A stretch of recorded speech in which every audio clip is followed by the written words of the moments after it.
भारत के लोगों ने और सारी दुनिया के लोगों ने जो अंग्रेजी के समर्थक हैं ना और अंग्रेजी के विरोधी पूरी दुनिया में एक बहुत बड़ा झूठ अभी प्रचारित करना शुरू किया है।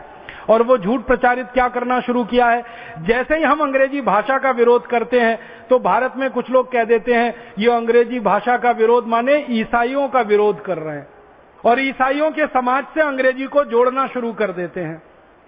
हमारे देश में ये संयोग की बात है कि ज्यादातर अंग्रेजी स्कूल ईसाई संस्थाओं के हाथ में है, ज्यादातर कॉन्वेंट और पब्लिक स्कूल ईसाई संस्थाओं के हाथ में है। तो जब हम अंग्रेजी का विरोध करते हैं तो ये ईसाई संस्थाएं समझती हैं ये हमारा विरोध कर रहे हैं। मैं सभी ईसाई संस्थाओं को विनम्रता पूर्वक एक बात कहना चाहता हूं और सारे देश का ध्यान इस बात की तरफ आकर्षित करना चाहता हूं कि परम पूजनीय ईसा मसीह की भाषा अंग्रेजी नहीं थी। ईसा मसीह ने पूरी दुनिया में घूम घूम कर जो संदेश दिए हैं, जो व्याख्यान किए हैं और जो कुछ उन्होंने लिखा है, जो कुछ बोला है, वो अंग्रेजी में नहीं है, वो एक दूसरी भाषा में है। उस भाषा का नाम है अरमैक। अरमैक नाम की एक भाषा चला करती थी ये इलाके में जहां इस समय इजराइल है, जहां इस समय फिलिस्तीन है। इजराइल है, फिलिस्तीन है, इस क्षेत्र में एक भाषा चला करती थी आज से कुछ वर्ष पहले तक, लगभग 2000 वर्ष पहले तक। उस भाषा का नाम है अरमैक और उसकी अपनी लिपि थी। और अरमैक लिपि को अगर आप समझना चाहें तो वो बिल्कुल वैसी ही थी जैसे बांग्ला लिपि है। हम बांग्ला लिखते हैं ना, बांग्ला, आसामी लिखते हैं, बिल्कुल इसी लिपि में अरमैक लिखी जाती थी। और अरमैक के बहुत सारे शब्द हिंदी में मिलते हैं। हो सकता है हिंदी में से बहुत सारे शब्द अरमैक में गए हों, क्योंकि हिंदी का इतिहास तो अरमैक से बहुत पुराना है। तो अरमैक भाषा में बोलते थे ईसा मसीह और अरमैक भाषा में लिखे गए उनके सारे व्याख्यान। और आपको यह भी जानकारी देना चाहता हूं कि दुनिया की सबसे पहली बाइबल लिखी गई वो भी अरमैक में लिखी गई। अंग्रेजी में बाद में उसका भाषांतर हुआ।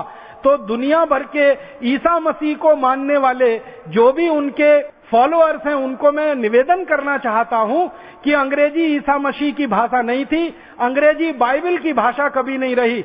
ईसा मसीह के सारे व्याख्यान अरमैक में हुए, सब कुछ उन्होंने साहित्य अरमैक में लिखा है। इसलिए वो अपने आप को इस बात से जोड़कर ना देखें कि अंग्रेजी भाषा का विरोध ईसाइयों का विरोध है, ये बिल्कुल नहीं है। मैं तो दूसरी बात कहना चाहता हूं कि जब अंग्रेजी विकसित हुई तो उसने अरमैक भाषा को खत्म कर दिया, नेस्तनाबूद कर दिया। अंग्रेजी भाषा ने दुनिया की सैकड़ों सैकड़ों छोटी भाषाओं को खत्म किया है, उसमें से अरमैक भाषा को खत्म किया गया जिसमें मूल रूप से बाइबल लिखी गई सबसे पहले।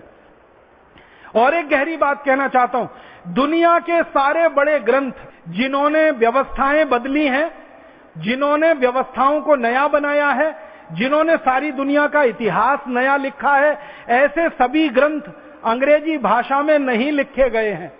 जैसे उदाहरण के लिए कुरान जो है ना वो अंग्रेजी में नहीं है, बाइबल जो है वो अंग्रेजी में नहीं है।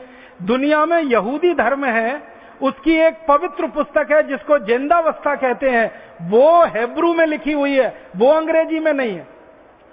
क्योंकि यहूदियों की मातृभाषा हेब्रू है, अंग्रेजी नहीं है। और इजराइल जो देश बना है वो हेब्रू मातृभाषा को अपनाकर नया देश बना है। तो कुरान अंग्रेजी में नहीं, जेंदावस्ता अंग्रेजी में नहीं, बाइबल अंग्रेजी में नहीं। और हम भारत के वेदों की बात करें तो कोई वेद अंग्रेजी में नहीं।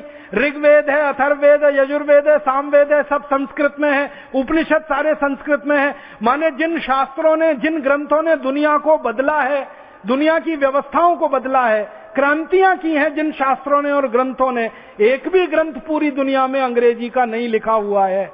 आप सोचो कितनी गरीब भाषा है ये अंग्रेजी।